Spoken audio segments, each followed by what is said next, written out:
नमस्कार दोस्तों, स्वागत है आपका आज के वीडियो में। तो वीडियो स्टार्ट करने से पहले आपसे एक छोटी सी रिक्वेस्ट रहेगी। पिछले कुछ दिनों से चैनल की रीच कुछ डाउन हुई है, इसीलिए आप लोग वीडियोस को पूरा लास्ट तक ज़रूर देखें, लाइक करें, हाइप और शेयर करें और एक कमेंट ज़रूर छोड़ कर जाएं ताकि यूट्यूब को पॉजिटिव फीडबैक मिल सके और चैनल की रीच फिर से अच्छी हो जाए। इससे हमारा चैनल अगेन रिवाइव हो सकता है। अगर किसी पर्टिकुलर टॉपिक पर वीडियो देखना चाहते हैं तो उसका सजेशन भी कमेंट में ज़रूर दें। पहली खबर की बात करें तो इंडियन एयरफोर्स अपनी फाइटर स्क्वाड्रन की कमी को तेज़ी से पूरा करने के लिए राफेल को एक बार फिर सामने ला रही है।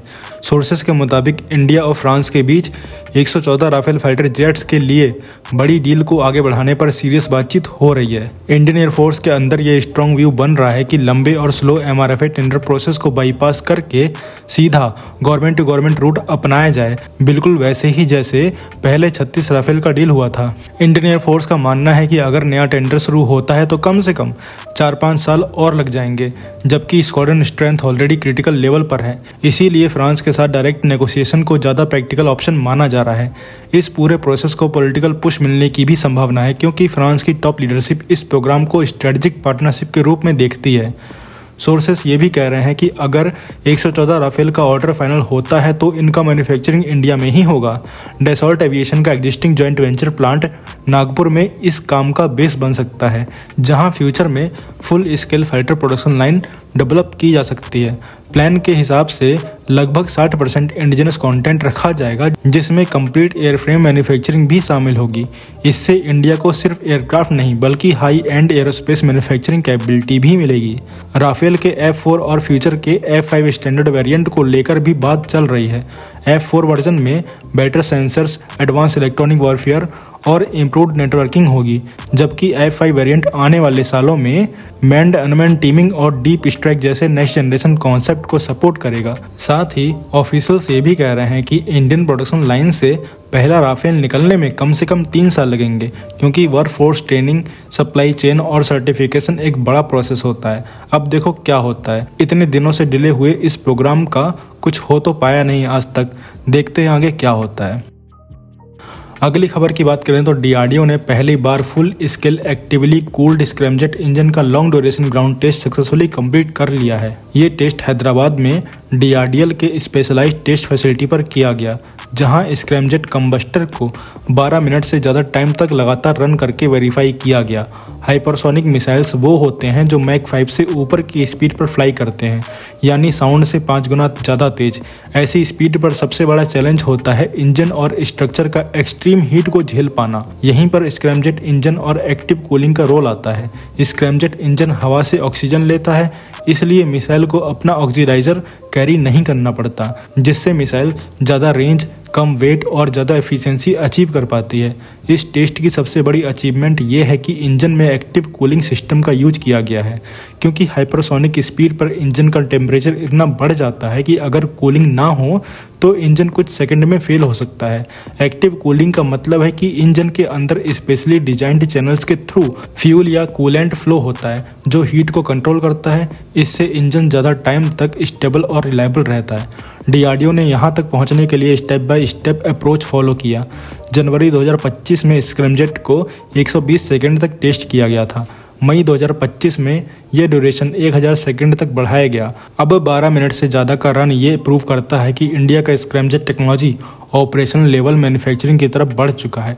इस सक्सेस का डायरेक्ट फ़ायदा DRDO के कई फ्यूचर प्रोग्राम को मिलेगा। इनमें सबसे इम्पॉर्टेंट है प्रोजेक्ट विष्णु, जिसके अंडर इंडिया एक मैक 8 स्पीड वाली हाइपरसोनिक क्रूज मिसाइल डेवलप कर रहा है, जिसकी रेंज लगभग 1500 किलोमीटर मानी जा रही है। इसके अलावा ध्वनि हाइपरसोनिक ग्लाइड व्हीकल और हाइपरसोनिक टेक्नोलॉजी डेमोन्स्ट्रेटर व्हीकल भी इसी टेक्नोलॉजी पर बेस्ड है।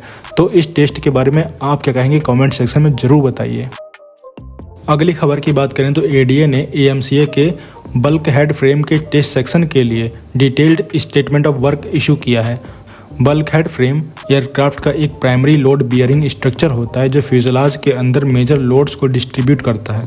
इस टास्क का पर्पस सिर्फ एक पार्ट बनाना नहीं है, बल्कि ये वैलिडेट करना है कि इंडियन इंडस्ट्री AMCA जैसे 5th जनरेशन फाइटर की कॉम्प्लेक्स मैन्युफैक्चरिंग रिक्वायरमेंट को हैंडल कर सकता है या नहीं। वेंडर को एल्यूमिनियम लिथियम एलॉय प्लेट से एक highly complex structure CNC machining यानी कंप्यूटर न्यूमेरिकल कंट्रोल मशीनिंग के थ्रू बनाना होगा, बिल्कुल कंप्यूटर एडेड डिज़ाइन मॉडल के अकॉर्डिंग। EMCA प्रोग्राम में मॉडल बेस्ड डेफिनेशन फॉलो की जा रही है, जिसमें ट्रेडिशनल 2D ड्राइंग्स की जगह 3D डिजिटल डेटा यूज होता है। इंस्पेक्शन भी वेंडर के कोऑर्डिनेट मेजरिंग मशीन सिस्टम से होगी, जिसे ADA के ऑफिशियल्स खुद विटनेस करेंगे।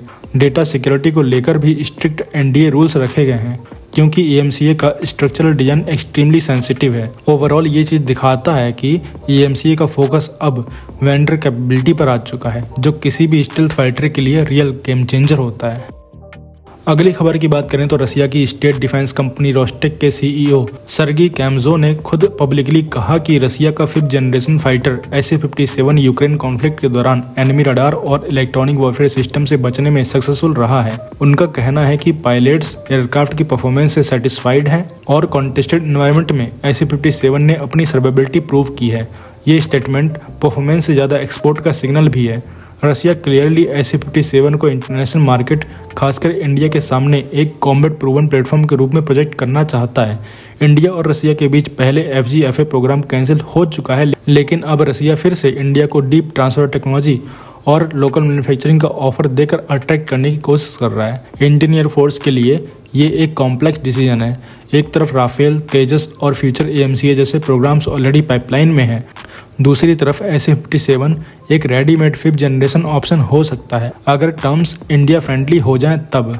इसलिए फाइनल कॉल इंडिया को अपनी long term air power planning के हिसाब से ही लेना होगा, ताकि इम्पोर्टेड प्लेटफॉर्म्स पर ज़्यादा फोकस हो जाने से हमारा इंडिजिनस फाइटर इकोसिस्टम ना स्लो पड़ जाए। तो आप क्या कहेंगे इस खबर के बारे में कमेंट सेक्शन जरूर बताइए। मिलते हैं नेक्स्ट वीडियो में। Thanks for watching. जय हिंद, जय भारत।